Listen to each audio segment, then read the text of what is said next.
Hello, good morning. আমি মুম্বাই থেকে সাথে। তো আজকে সকাল সকাল উঠে পড়েছি। জামা কাপড় যেটা ছিল কালকে কাদা লেগে গিয়েছিলো প্যান্টে, এগুলি সব সার্ফে ভিজিয়ে দিয়েছি, নাহলে উঠতে চায় না। এখানকার কাদার সাথে এনে কোনো কিছু কেমিক্যাল কাদা তো উঠে যায় জানতাম সার্ফে ভিজালে, বাট এখানে উঠতে চায় না। এই একটা সমস্যা আছে এখানে। তো ওই জন্য প্যান্টটা ভিজিয়ে দিয়েছি, দেখা যাক উঠে যায়। আগের দিনের কাদার দাগটা এখনও আছে, এখনও উঠেনি। তো আজকে যদি উঠে যায় তো খুব ভালো হয়। তো একটু পরে জল আসবে, তারপরে আজকে মনে হয় জলের কালকের মতো সমস্যা হবে না, কারণ কালকে অনেকগুলি ট্যাঙ্কি পরে আবার জল দিয়ে গেছে। তো আজকে মনে হয় ঠিক টাইমে জল আসবে, মেবি, আমার মনে হচ্ছে। এই দেখো আমার বর কত সুন্দর পোহা বানিয়েছে। এই যে আবার খাচ্ছে। এই বাবা কারেন্টই চলে গেল। আস্তে খাও।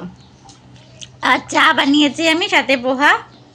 তো সকাল সকাল আমার স্নান হয়ে গেছে, জামা কাপড় ধোয়া হয়ে গেছে, সব কাজ হয়ে গেছে, পুজো হয়ে গেছে, এখন পোহা খাচ্ছি। দোপাখানায় বসে পড়েছি।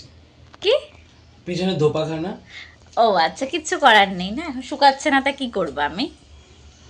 তো আমরা এখন বেরিয়েছি, আজকে শপিংয়ে যাচ্ছি, তাই তো।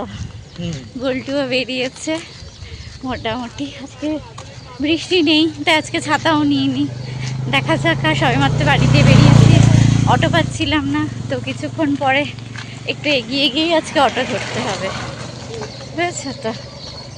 যাক, আমরা ট্রেনে উঠে পড়েছি। তার কারণ এসি যেহেতু ছিল না, তাই জন্য ফার্স্ট ক্লাসেই উঠেছি।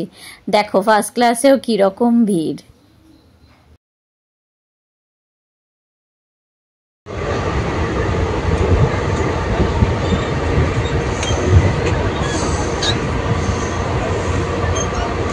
উঠে পেরেছি, এটা গোড়েগাঁও নেমেছি, গোড়েগাঁও স্টেশন থেকে নেমেছি,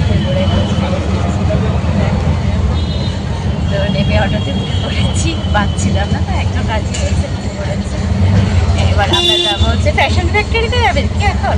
ফ্যাশন ফ্যাক্টরিতে যাবো আগে। তাহলে কিট্টু বিট্টু বিট্টু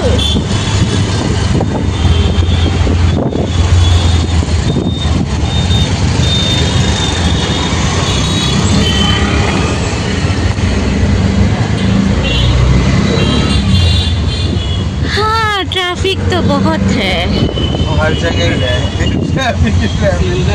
सिग्नल। আচ্ছা আচ্ছা। ফ্যাশন ফ্যাক্টরিতে পুরনো জিন্সগুলি জমা দিলাম, তার বদলে কুপন দিল। আমরা এখন এসে গেছি ফ্যাশন ফ্যাক্টরিতে, এখানে শপিং করব বলে। কি কি শপিং করলাম সেটা তোমাদের সাথে পরে শেয়ার করব। দেখতে পাচ্ছ এটা ইন অরবিট মল, বাইরে থেকে এরকম।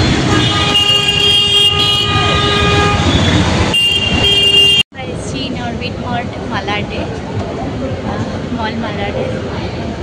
উল্টুরে আজকে একটু মাথা গরম হয়ে গেছে, সেটা তোমাদের বলছিলাম। মল, ইন অরবিট মল, সরি অরবিট বলে দিয়েছি।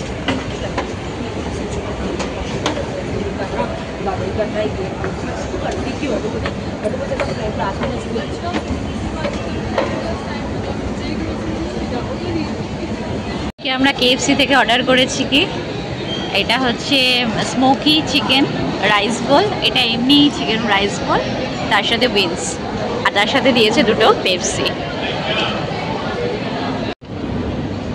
আমারটা রিটার্ন কার্ড আছে না? তোরটা রিটার্ন কার্ড আছে, বাট ফার্স্ট ক্লাসে এসিতে না। এসি কার্ড তো ভালো হতো। একটা একটা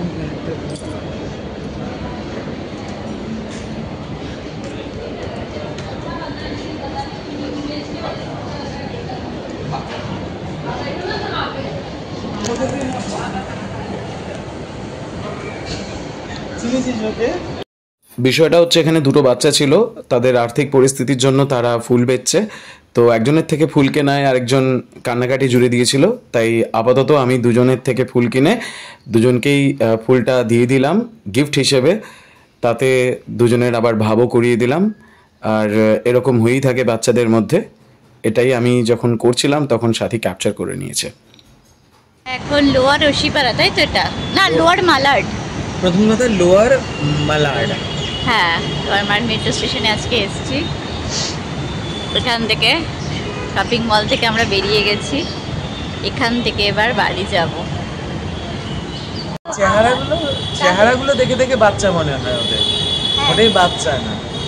এখানে উল্টু বলছি রেশমি দেশাইয়ের ফ্ল্যাট নাকি এই যে এখানে পেছনে তিনটে দেখছে রুস্তম জেলেন্সা।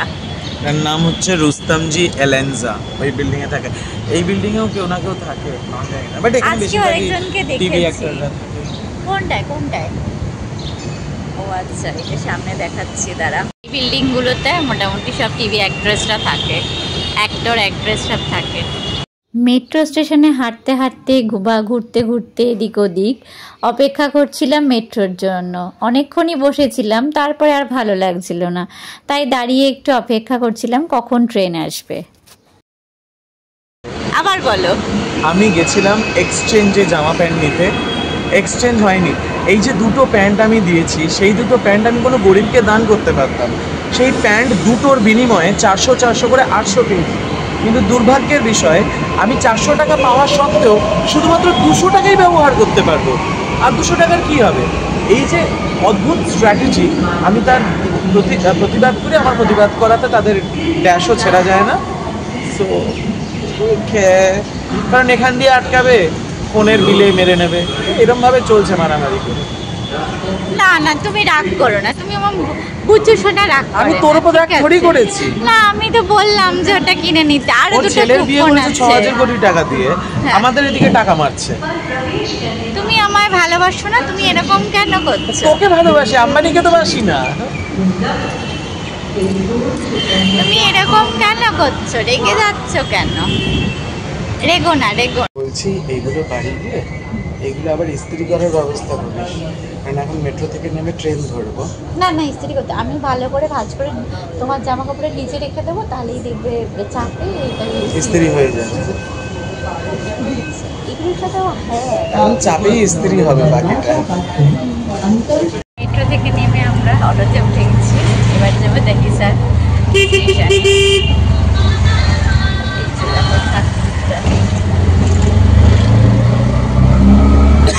এই যে দেখো, মায়ের জন্য কুর্তিটা কিনেছি, শাড়ি পরে দেখছি কি মন লাগে। এই দেখো, ওকে হাফ প্যান্টের উপর পড়েছে। মনে হয় হয়ে যাবে, বুঝতে পারছি না। এই তো অনেকক্ষণ আগেই এসে গেছি, তারপরে ভাত রান্না করেছি। আজকে ভাত করেছি, আর যা ছিল পনির ছিল, একটু সয়াবিন ছিল। সব করেছি গল্পে গল্পে। না না, ওগুলি ছিল, ওগুলি কি বলে, ওগুলি তো করাই ছিল। ওটা অডিয়েন্স জানে না তো, ওরা কি থোড়ি দেখেছে তুই করেছিস কিছু রান্না, কিছু করেছিস। ওরা জানে তুই উপোস করে ঘুমোতে যাবি, তুই জাস্ট গল্প কথা বলতে হবে বলছে। হতে পারে সন্ধ্যেবেলা এখন সবে ঠাকুর দিবি, তুই লোককে রাত বলে চালিয়ে দিচ্ছিস। আগের দিন তো আগের দিনের রান্না পরের দিনে দেখিয়েছিস। এবার কি হয়েছে, আর ঘুম পেয়ে গেছে আজকে প্রচণ্ড পরিমাণে, এত হাঁটাহাঁটি হয়েছে যে ঘুম পেয়ে গেছে। তা ওগুলি খেলাম, খেয়ে দে তারপরে এখন শোবো। কিউকি সাজবি কাবি বহুতই দেখা হয়ে গেছে, এবার হচ্ছে ঘুমানোর পালা। আমার চোখ বন্ধ হয়ে আসছে, একটু পরে শুয়ে পড়বো, এখনই শুয়ে পড়বো। তো যদি আমার চ্যানেল ভালো লেগে থাকে তাহলে লাইক অ্যান্ড সাবস্ক্রাইব অবশ্যই করবে, আর বেল আইকনটা কিন্তু টিপতে ভুলো না। Tata, good night.